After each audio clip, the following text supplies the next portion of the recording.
Hola chicos, ¿cómo están? Bueno, les mando un video explicativo de lo que estuvieron viendo anteriormente para que entiendan mejor los temas. Vamos a hablar un poco del hardware y del software, las dos cosas, dos conceptos que van de la mano en el sistema computacional. Recuerden que un sistema era el conjunto de elementos que tenía que estar interactuando entre sí para poder satisfacer necesidades, como por ejemplo en la computadora, que es el hardware, el software, los datos, la información. Todo eso hace que se procese automáticamente la información, es decir, que nosotros podamos tener información de manera automática, sin necesidad de tenerla manual o escrita. El hardware es la parte física, los elementos físicos de la computadora, que se dividía en dos partes, el hardware básico y el hardware complementario. Entonces, teníamos dos tipos de hardware. Uno que sería así, necesitamos tener en la computadora para que arranque y estén todos los elementos. Y el otro, el complementario, es el que se adiciona, pero no es necesario para el funcionamiento básico de la máquina. O sea, la máquina va a andar igual, pero necesita tener, si quiero, algo complementario o adicional. El software va de la mano y eso hace que, ¿cómo es este? El software en la parte lógica, en la parte virtual, es decir, todos los componentes de aplicaciones y programas, que lo que hacen es que manejar bien el hardware, porque si el hardware está o está encendido, pero no tiene el software necesario, no se ve nada. O sea, no puede funcionar como un sistema computacional. Bueno, paso a la siguiente pantalla donde dice que el software, también llamado aplicaciones o programas, partes lógicas o virtuales del sistema computacional, ¿y qué hacen? Permiten controlar funciones del hardware, que es lo que expliqué antes, permite poder interactuar con la máquina, lo que había dicho antes también, y permite realizar tareas diversas. Si yo necesito realizar alguna tarea específica sobre, como hacemos nosotros que utilizamos el Word, por ejemplo, para hacer una tabla, estamos haciendo un trabajo en el cual necesitamos una aplicación que nos permita hacer esa tarea. O después vamos a ver gráficos, que es otro programa. O después podemos ver algo como dijimos con el tema del collage. O sea, cada aplicación tiene una función determinada. Y esa clasificación, el software se clasifica en diferentes clasificaciones. Hay distintas clasificaciones. Entre ellas está los sistemas o bases más importantes se incluyen los sistemas operativos, que es lo que estuvimos viendo, en cuanto a que un sistema operativo opera, o sea, maneja determinados datos, información, que lo que hace es poder ayudar al usuario a traducir todo el código binario que hay dentro de la máquina. Entonces eso hace que el código binario, que eran letras, eran números ceros y unos, dígitos, pueda basarse en controlar el tema de el tema de la computadora, que tenga su comportamiento normal. Entonces, también tenemos otro tipo de software que incluye de programación, que crean programas mediante códigos o bloques. Hay diferentes programas que se crean con diferentes eh, códigos. Es decir, se necesita tener toda una serie de códigos estructurados o unos bloques que ya vienen para armar como unos rompecabezas, que lo que hacen es poder originar otros programas en sí. Bueno, después existen lenguajes de alto y bajo nivel referido a estos. O sea, ¿qué significa eso? Que hay programas que son más difíciles de manejar, que son los de bajo nivel, y otros programas que son más fáciles de manejar, que son los de lenguaje de alto nivel, que son los que permiten crear programas. Por ejemplo, una calculadora la puedo crear mediante otro programa que me permita hacerla, pero que necesito tener conocimientos básicos de códigos o conocimientos de bloques, de cómo se manejan para que nosotros podamos interactuar con ellos y armar las funciones necesarias a ese programa determinado que queremos armar. Después tenemos otro software, como el de aplicación, y cada aplicación o programa tiene su objetivo detallado y específico, lo que había explicado recién. Un software de aplicación puede ser el Word o procesador de texto. Otro software de aplicación puede ser el Excel o planilla de cálculo, que cada uno cumple una determinada función determinada y específica, y cada aplicación tiene función determinada. Entonces el software se va a dividir según su licencia de uso y se divide en dos grandes grupos principalmente, pero después hay otros abajo, o sea, menos importante, pero que, por ejemplo, el libre. Se puede modificar, distribuir, copiar y acceder a su código fuente. Creación del programa. Ojo, no confundir con gratuito. Se adapta a las necesidades del usuario. ¿Eso qué significa? Hay programas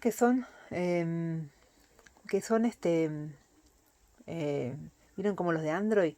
Que ustedes se descargan alguna aplicación y al descargarla después constantemente se están actualizando. ¿Qué significa actualizar?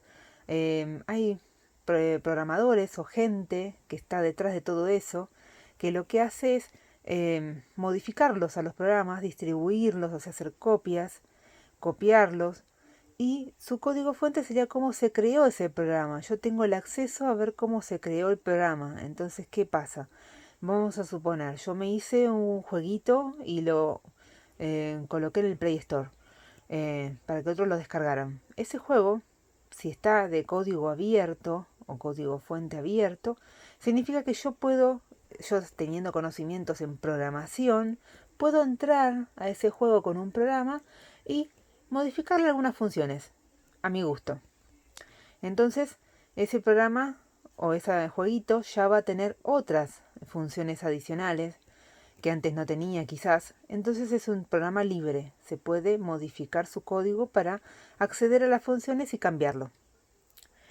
Ejemplo, está el LibreOffice, el Linux, el Android, que son de ese estilo. Y no significa libre específicamente gratuito, porque algunas páginas necesitan tener como un mantenimiento, o por ejemplo el mismo Android cuando ustedes descargan en el Play Store.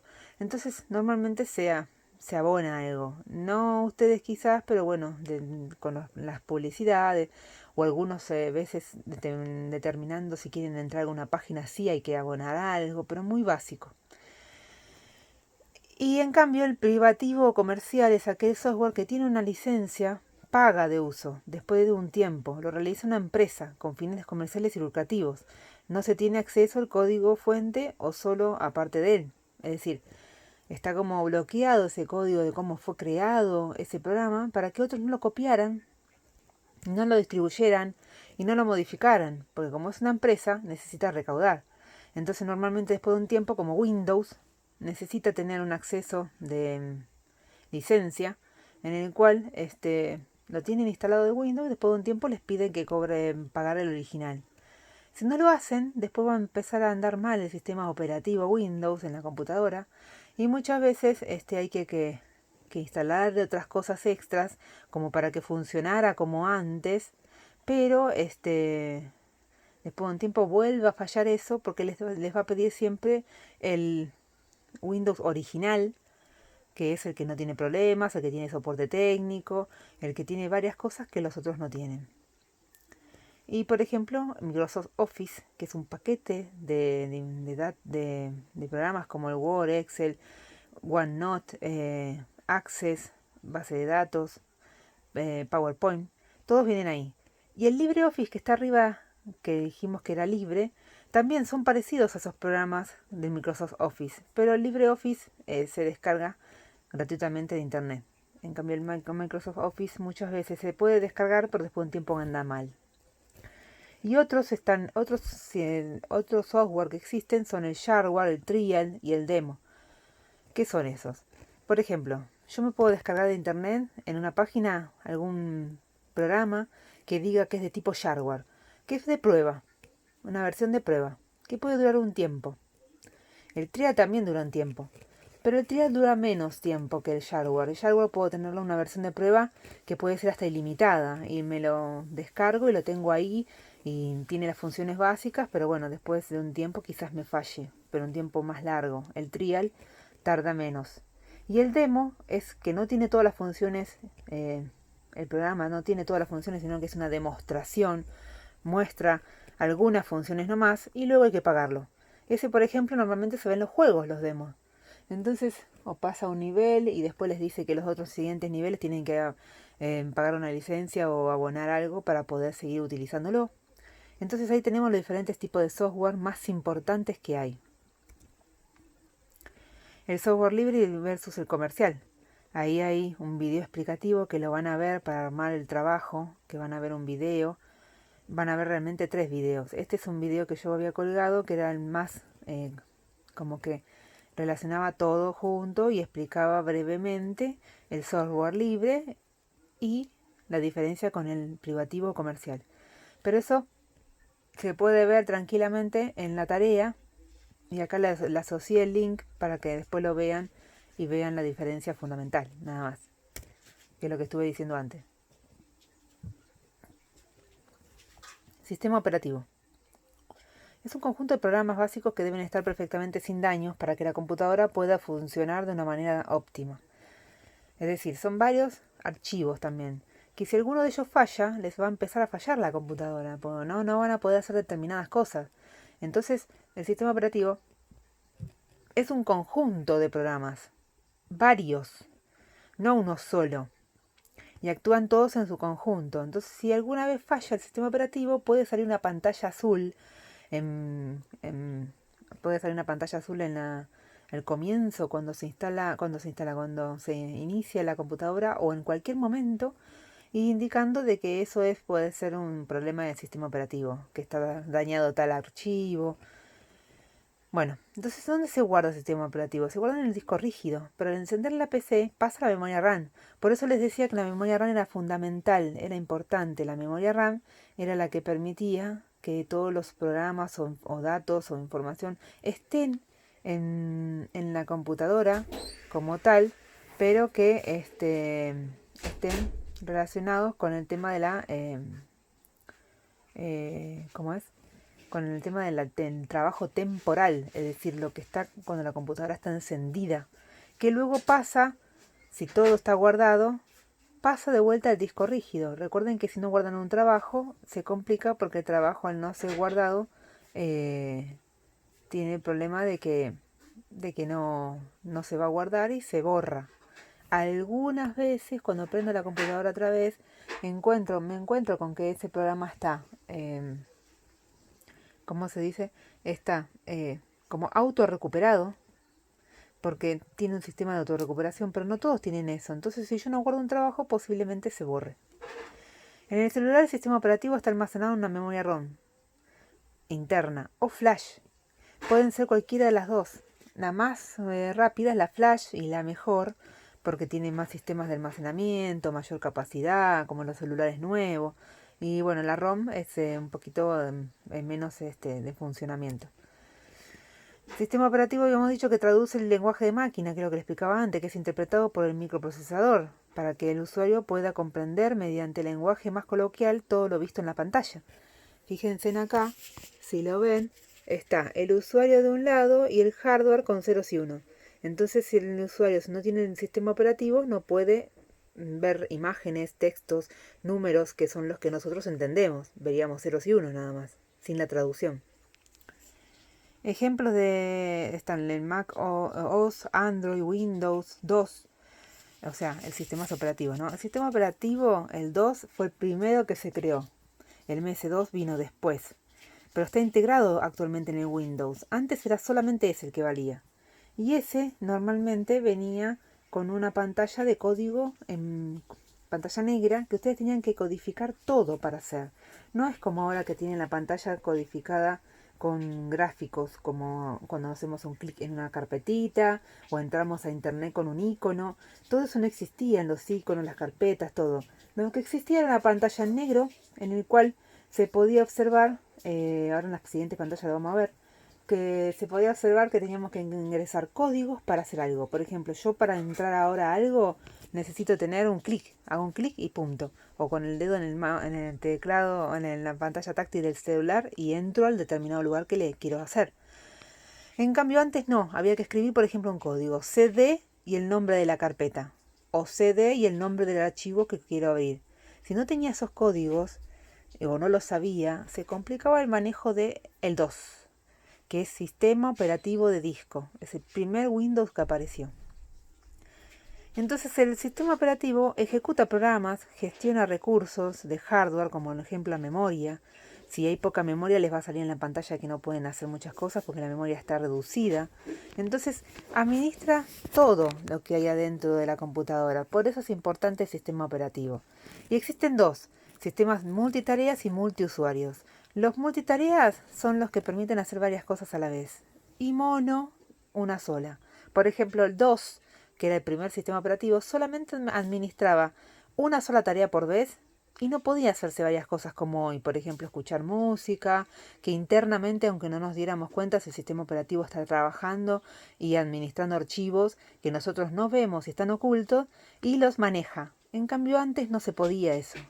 Antes había que hacer una sola cosa, o navegar y al mismo tiempo poder escuchar música o abrir varias pestañas en el Google, que antes no se podía.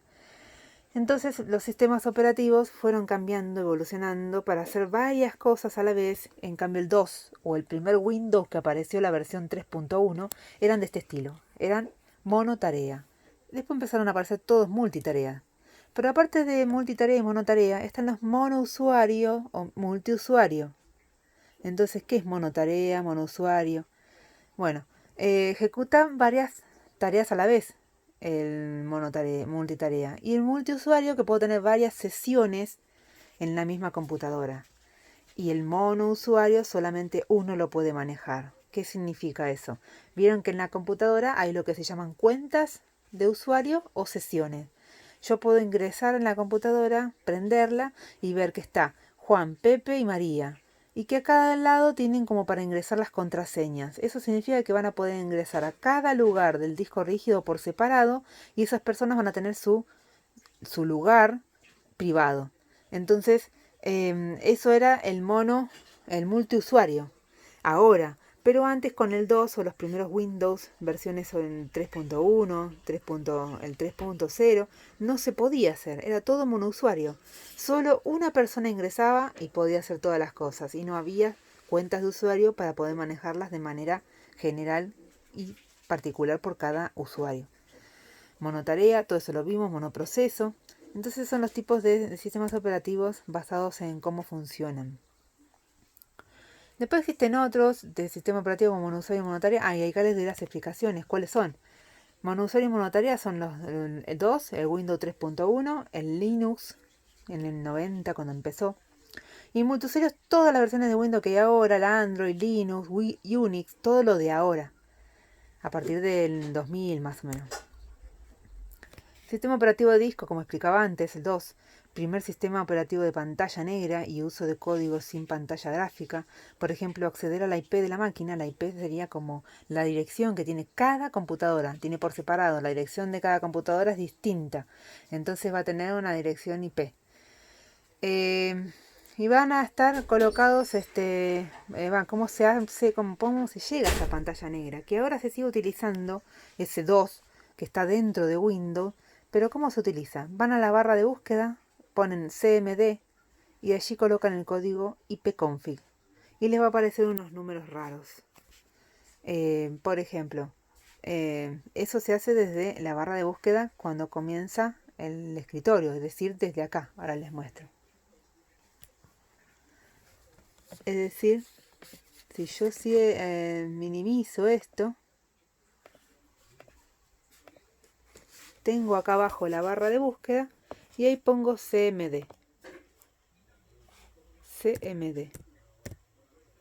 Sale símbolo de sistema. Entonces cuando aprieto ahí, me va a dirigir a la pantalla en negro que yo les digo que eso era al principio todo lo que se hacía ahí. Entonces si yo pongo ipconfig, me va a salir unos números, unas direcciones que me están identificando que la computadora tiene su propia dirección. Eso hace normalmente